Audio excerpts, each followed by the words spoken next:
चाहे आप एक कॉम्पिटिटिव एथलीट हो या फिर आप सिर्फ मसल ग्रोथ और एस्थेटिक पर्पसेस के लिए ट्रेन कर रहे हो, किसी भी केस में एक छोटी सी इंजरी आपका पूरा कैरियर खत्म कर सकती है या फिर आपको बहुत ज़्यादा लॉस दे सकती है।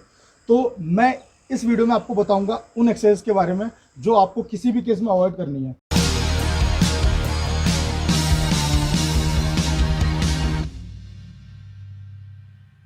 कैसे हो दोस्तों, स्वागत है आपका हमारे चैनल मसल एंड न्यूट्रिशन पे।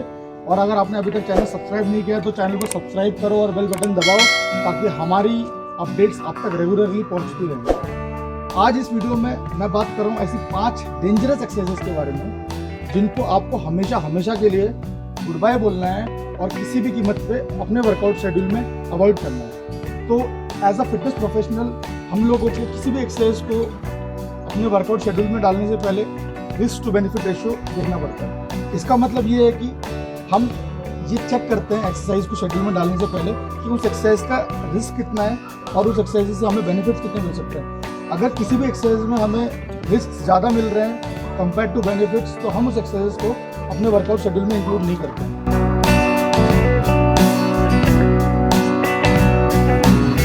फर्स्ट एक्सरसाइज है behind the neck shoulder press. Behind the neck shoulder press हमारे शोल्डर जॉइंट में हो रही है, जिसको हम कहते हैं क्लेनोहेमरल जॉइंट।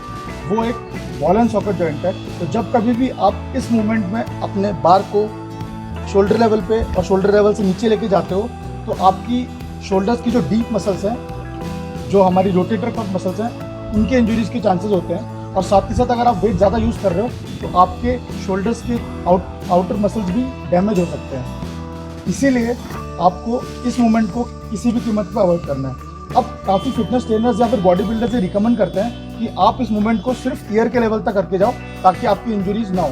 बट इस तरह से करने से ये मूवमेंट काफ़ी यूजलेस हो जाती है और अपने टाइम वेस्ट करने के सिवा कुछ भी नहीं कर रहे हो। तो मैं आपको बताता हूँ एक बेटर अल्टरनेटिव, सबसे बेस्ट एक्सरसाइज जो है एंटीरियर रोटेट के लिए वो है स्टैंडिंग शोल्डर प्रेस। आप स्टैंडिंग शोल्डर प्रेस के अगर 3 सेट्स भी लगाते हो तो आपको काफ़ी ज़्यादा बेनिफिट्स मिलेंगे, आपके कोई रिस्क नहीं होंगे और इस मूवमेंट के बजाय काफ़ी ज़्यादा मसल ग्रोथ भी मिलेगा।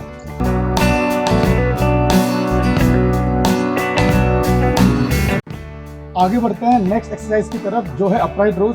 अब आप लोग बोलोगे कि अपराइट रोज तो हम काफ़ी टाइम से कर रहे हैं, काफ़ी अच्छी एक्सरसाइज है और हमें कोई इंजरीज भी नहीं है। हो सकता है कि आपको कोई इंजरीज ना हुई हो, लेकिन इसका मतलब ये भी नहीं है कि आपके फ्यूचर में आगे जाके भी कोई इंजरीज नहीं होगी। इस बात को समझने के लिए आप सिर्फ छोटा सा एक्सपेरिमेंट करो।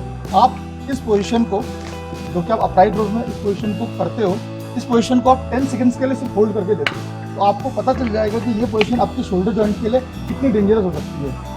इस एक्सरसाइज को आपको किसी भी कीमत पे अवॉइड करना है।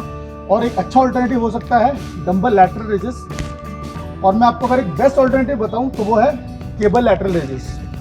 यहाँ पे आपके इंजरीज की चांसेस बिल्कुल नहीं होंगे और साथ ही साथ आपकी जो मसल ग्रोथ है, मसल टारगेट मैक्सिमम होगा।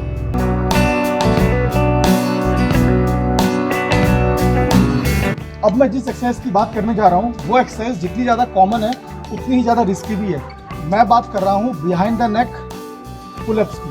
बिहाइंड द नेक पुलअप्स में जब भी आप कॉन्सेंट्रिक रेप कंप्लीट करते हो और बार आपके नेक के पास होता है, उस टाइम पे आपके शोल्डर्स काफ़ी अनकंफर्टेबल पोजीशन में होते हैं। और साथ ही साथ अगर आपकी मोबिलिटी अच्छी नहीं है तो आपकी नेक की मसल्स और आपकी बैक की मसल्स जैसे कि रोम्बॉइड्स या फिर ट्रेपीजियस मसल्स काफ़ी ज़्यादा इंजरी प्रोन होती है और वहाँ पे इंजरीज के चांसेस काफ़ी बढ़ जाते हैं। तो इस एक्सरसाइज को आप अवॉइड करो और नॉर्मल पुलअप्स या फिर लैट पुल डाउन के साथ ही स्टिक करो। आपका मसल एंगेजमेंट भी काफ़ी अच्छा होगा और आपके रिस्क के चांसेस भी बिल्कुल नहीं रहेंगे।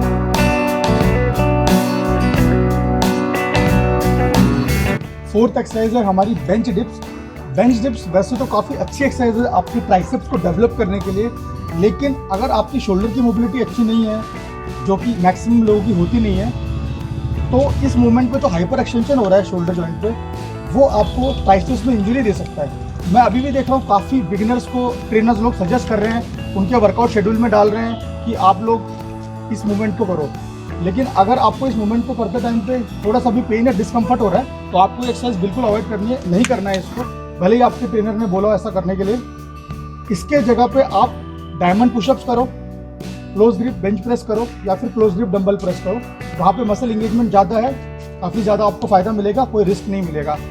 फिर भी अगर आप इस मूवमेंट को करना ही चाहते हो तो पहले अपनी शोल्डर की मोबिलिटी को इम्प्रूव करो और फिर उसके बाद इस एक्सरसाइज को करो।